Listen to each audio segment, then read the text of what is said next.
Hello everyone, welcome back to our channel Trading Friday. Myself Manish Rani and I'm a chartered accountant and CFA by profession. Last video में discuss कर रहे थे option के Greeks, delta क्या होता है, gamma क्या होता है, थीटा क्या होता है और वेगा क्या होता है, ये सबसे ज्यादा पावरफुल ग्रीक क्यों माना जाता है। तो ये सारी चीजें हमने थ्योरी में डिस्कस करी थी। आज उन्हीं सारी चीजों को हम डिस्कस करेंगे लाइव मार्केट में स्ट्रेटेजी बिल्डर का यूज करते हुए। मगर इससे पहले अगर आपने हमारे चैनल ट्रेडिंग फ्राइडे को सब्सक्राइब नहीं करा है then please do subscribe the same. We are at the initial stage and we really need your support, so please subscribe our channel. चलिए अब फटाफट से चलते हैं स्ट्रेटेजी बिल्डर की तरफ। हम जो यूज कर रहे हैं ये काइट का प्लेटफॉर्म है। आप कोई भी स्ट्रेटेजी बिल्डर का यूज कर सकते हैं, लगभग स्ट्रेटेजी बिल्डर सबका सेम ही रहता है। तो हमने हमारी जो पुरानी वीडियो में एक एग्जांपल लिया था कॉल ऑप्शन का, तो सिंपली मैं वो यहाँ लेने वाला हूँ। मैं स्ट्राइक प्राइस नेक्स्ट वाली ले लेता हूँ। रीजन बिंग आज 12 दिसंबर है, वो ऑलरेडी एक्सपायर हो चुका होगा, थोड़ी देर में एक्सपायर हो जाएगा, तो उसमें कुछ ज़्यादा कुछ बचा नहीं होगा। तो मैं 19 दिसंबर का स्ट्राइक प्राइस ले लेता हूँ और मैं सीधा ले लेता हूँ आपका से for example in the money option ले लेते हैं। 24,500 को ले लेते हैं, ईजी रहेगा समझने के लिए। ठीक है, कुछ इस तरह का पे ऑफ ग्राफ है। यानी कि ये पे ऑफ ग्राफ क्या बोल रहा है कि अगर देखिए समझिए जहां से ग्रीन आ रहा है, अगर 24,720 के ऊपर प्राइस चली जाती है तो आपको एक्सपायरी के दिन लगभग 2800 के सॉरी आज के दिन 2800 का प्रॉफिट होगा, लेकिन एक्सपायरी के दिन आपके पास कोई प्रॉफिट नहीं आएगा। क्यों नहीं आएगा? क्योंकि आपने ऑलरेडी प्रीमियम ही दे दिया। तो इसमें नहीं जाएंगे अभी डिटेल में, हम सीधा ऑप्शन ग्रीक को समझेंगे एग्जैक्टली। तो नीचे जब आएंगे तब आपको ये ग्रीक्स दिखेंगे जो हमने डिस्कस करे थे, डेल्टा, थीटा। थीटा के साथ डेके को दोनों एक साथ पढ़िएगा, फिर आएगा गामा, फिर आएगा वेगा। तो ये चारों आपको ग्रीक देखने को मिल गए जो चारों हमने डिस्कस करे थे। ठीक है, अब सबसे पहले बात करते हैं डेल्टा। डेल्टा 15 का मतलब क्या होता है? डेल्टा 15 का मतलब ये होता है कि अगर ऑप्शन अंडरलाइन की प्राइस में चेंज होता है, अंडरलाइन की प्राइस में चेंज होता है तो आपका ऑप्शन कितना ज्यादा चेंज होगा वो कौन डिसाइड करता है? डेल्टा डिसाइड कर देगा। अगर मैं इसका एक्सप्लेनेशन भी यहाँ पढ़ूं तो let me just use it. ये बोल रहा है change in your PNL by 1 rupees, यानी आपके पीएनएल में 1 रुपए के चेंज होने से मतलब स्टॉक प्राइस में अगर 1 रुपए का चेंज होता है तो आपका पीएनएल कितना ज्यादा चेंज होगा, तो वो ये चीज बताता है। यहाँ पर ये जो नंबर्स आ रहे हैं नहीं, अगर आप देखेंगे तो ये रुपीज में आ रहे हैं। मल्टीप्लाई बाय लॉट साइज, मैं इसको हटा देता हूँ। अब आप देखेंगे तो ये पॉइंट्स में आ रहे हैं। ठीक है, मैं इसको पॉइंट्स में ले लेता हूँ क्योंकि पॉइंट्स में हमने समझे थे। तो पॉइंट्स देखेंगे तो 0.6 है। ठीक है, 0.6 क्यों आया? क्योंकि ये क्या है? इन द मनी है। इन द मनी का मैंने आपको क्या बोला था कि जब भी ऑप्शन इन द मनी होता है तो उसका जो डेल्टा होता है वो 0.5 से ज्यादा होता है, ये हमेशा याद रखिए। तो इसके केस में इन द मनी था, ज्यादा इन द मनी नहीं, इसलिए इसका डेल्टा कितना है? 0.6 के आसपास है। अब सपोज कीजिए ये प्राइस 24,553 है। ठीक है, करेक्टली करंट में जो प्राइस चल रहा है 24,553 है, इसको मैं आधा परसेंट से बढ़ा देता हूँ, यानी 24,676 पे लगभग 120 पॉइंट से मैंने बढ़ा दिया। तो उसके केस में मुझे कितना प्रॉफिट होगा, कितना नुकसान होगा, वो कौन डिसाइड करता है? डेल्टा डिसाइड करता है। यानी जो चेंज आया 120 पॉइंट का चेंज आया, आपको मल्टीप्लाई करना है किससे? 0.6 से। 12×6 = 72, अराउंड 72 रुपए, 80 रुपए, 80 पॉइंट का आपको यहाँ पर फायदा हो जाएगा। तो वो किसने बताया? डेल्टा ने बताया। अब मैं थोड़ा सा वापस से पीछे जाता हूं। अभी आप देखेंगे डेल्टा कितना है? 0.6। अब डेल्टा कितना हो गया? 0.71। थोड़ा और आगे चलता हूं, डेल्टा कितना हो गया? 0.8। ये क्यों आगे जा रहा है? देखिए ये चीजें होती हैं सेकंड डेरिवेटिव। सेकंड डेरिवेटिव के कारण ये भी आगे बढ़ता है। यानी अगर समझिएगा, अगर स्ट्राइक प्राइस यानी जो अंडरलाइंग प्राइस है, अगर स्ट्राइक प्राइस नहीं, अंडरलाइंग प्राइस अगर चेंज हो रही है तो उसके कारण डेल्टा में कितना चेंज आ रहा है? डेल्टा 0.6 से 0.71 आ गया। ये कौन डिसाइड करता है? ये आपका डिसाइड करता है गामा। देखिए गामा आपको किस किस में दिख रहा? 0.0007। बहुत ही छोटा इफेक्ट लग रहा होगा, पर ये छोटा इफेक्ट नहीं है क्योंकि ये सेकंड डेरिवेटिव है। ये फर्स्ट डेरिवेटिव को चेंज करता है, और जब फर्स्ट डेरिवेटिव चेंज होता है तो ऑप्शन की प्राइस चेंज हो जाती है। फर्स्ट डेरिवेटिव हम किसको बोल रहे हैं? डेल्टा को बोल रहे हैं। तो गामा चेंज करता है डेल्टा को, डेल्टा चेंज करता है ऑप्शन प्राइस को। ठीक है, सिंपल भाषा में अभी तक ये चीजें समझिए। दूसरा अगर समझेंगे, late me just reset it. सबको रीसेट कर देता हूं। अभी तक कोई प्रॉफिट, कोई लॉस, कुछ भी नहीं है। अब मैंने एक दिन आगे बढ़ा दिया। देखिए भाव यही है, भाव यही है, एक दिन आगे बढ़ा दिया, लेकिन 350 का लॉस हो गया। ऐसा कैसे हो सकता है? मैं तो प्राइस तो वहीं का वही है। तो ऐसा इसलिए होता है क्योंकि आपने आपने टाइम के भी पैसे दिए थे। ध्यान है, मैंने एक एग्जांपल दिया था लास्ट वीडियो में कि अगर आपसे कोई आप 100 रुपए दे रहे हो तो 50 रुपए आप टाइम वैल्यू को दे रहे हो, 50 रुपए इंटरेस्टिंग वैल्यू को दे रहे हो। टाइम खत्म हो गया तो टाइम के पैसे तो आपके नुकसान होगा ही आपका इस केस में।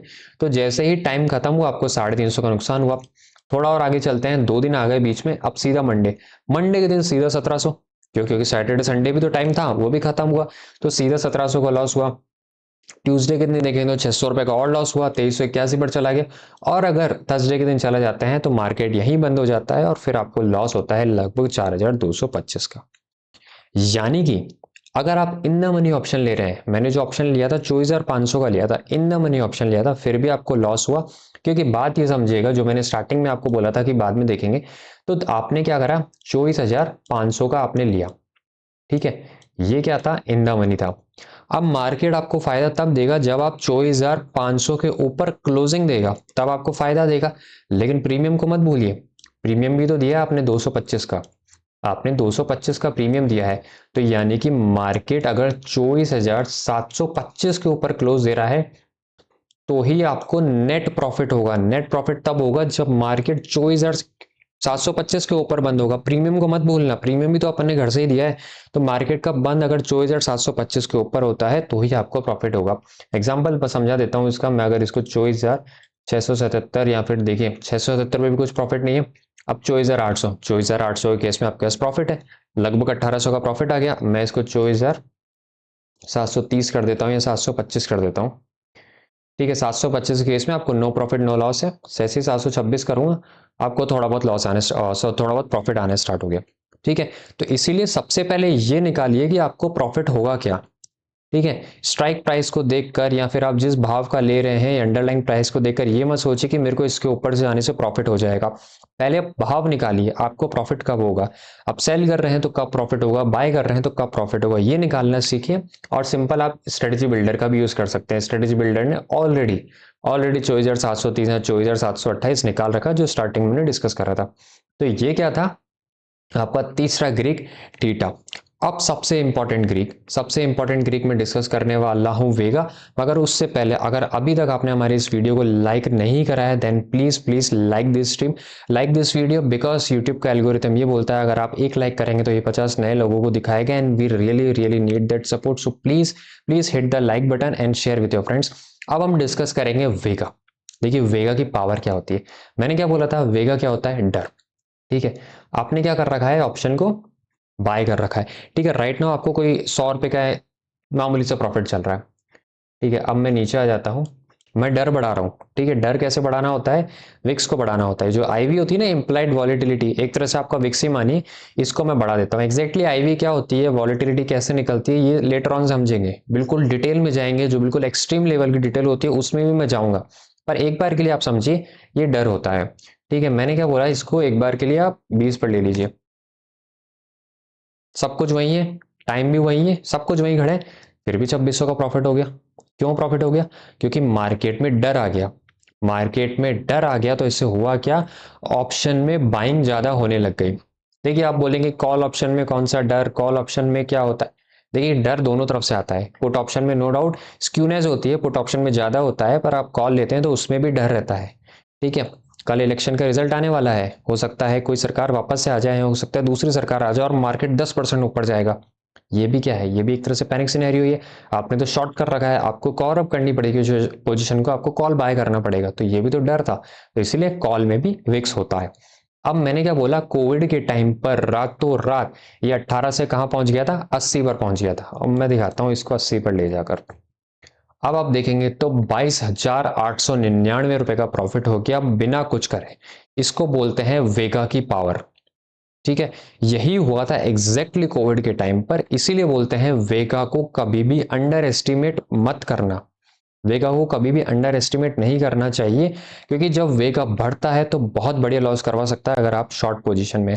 वेगा की कुछ एक स्ट्रेटजीज भी होती हैं, जैसे फॉर एग्जांपल देखिए अभी करंट में अगर मैं बात करूं, इंडिया विक्स कितने पर चल रहा है, मैं ले लेता हूं इंडिया विक्स। ठीक है, इंडिया विक्स चल रहा है लगभग 13 के आसपास। ठीक है, अब सपोज कीजिए आपने पिछले 2 महीने का ट्रेंड लिया। ठीक है, 2 महीने में आपको पता है इंडिया विक्स 17 से 18 के आसपास चलता है। ठीक है, ये आपको पता है ऑन एन एवरेज। अभी विक्स कितने पर चल रहा है? 13 पर चल रहा है। तो आपको कहीं ना तो वहीं ये हिंट है कि ये 13 से 18 पर जाएगा। कहीं ना तो वहीं आपको लगता है कि देखो चीजें वापस नॉर्मल होंगी। अगर विक्स 80 पर गया था तो 20 पर भी आना था, चीजें नॉर्मल होती है। तो ये 17 से 18 पर वापस जा सकता है। आप बताइए आप क्या करेंगे, सेल करेंगे कि बाय करेंगे? ऑब्वियसली आप यहाँ किस केस में क्या करेंगे? बाय करेंगे। मैं आपको एक स्ट्रेटेजी बता सकता हूँ विक्स के लिए। तो आप क्या कर सकते हैं, ऐड एडिट कीजिए, यहाँ पर पुट ऑप्शन भी बाय कर दीजिए, इसको रीसेट कर देते हैं, सब रीसेट कर देते हैं। ये एक तरह से स्ट्रेटेजी है।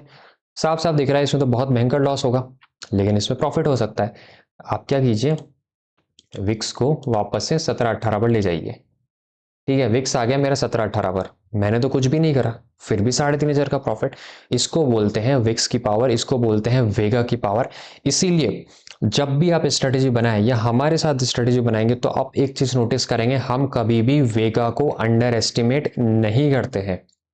ठीक है, तो ये सबसे इंपॉर्टेंट एलिमेंट होता है, इसी को हमेशा याद रखिए। कोई भी आपसे पूछे सबसे इंपॉर्टेंट एलिमेंट क्या है, सबसे इंपॉर्टेंट ग्रीक क्या है, तो वेगा। इसके ऊपर कुछ नहीं होता, वेगा सबसे ज्यादा पावरफुल ग्रीक अभी के लिए आप मान के चलिए। आज की इस वीडियो में यहीं तक रखते हैं, और भी वीडियो बनाएंगे जिसमें मैं आपको बताऊंगा कि एग्जैक्टली जो आज बड़ी बड़ी ट्रेडिंग फर्म होती है वो वेगा पर कैसे खेलती हैं। वो जब स्टॉक प्राइस का रिजल्ट आने वाला होता है तब वेगा बढ़ जाता है, फिर उसको शॉर्ट कर देते हैं। वो कैसे हम भी करें, हम कैसे उनमें प्रॉफिट कमाएं, वो सारी चीजें हम डिटेल में डिस्कस करेंगे वन बाय वन बेसिक से। और ध्यान रखिए, अब आपका जो नेक्स्ट ईयर में जो भी आपका बजट आएगा, फरवरी में आएगा, जब भी जो बजट आएगा उस टाइम आपको एग्जैक्टली करना क्या है, उस टाइम वेगा क्या प्ले हो सकता है, वो सारी चीजें हम डिटेल में डिस्कस करेंगे वन बाय वन। तब तक के लिए आप हमारे साथ इस चैनल पर बने रहिए। एंड वंस अगेन, अगर आपने हमारे इस वीडियो को लाइक नहीं करा है then please like this video. Channel को सब्सक्राइब नहीं करा है then please subscribe our channel, share with your friends. Currently हम 462 सब्सक्राइबर पर चल रहे हैं, हमारा टारगेट 500 है। So please help us to get that target as well. And once again thank you for watching, see you again, bye bye.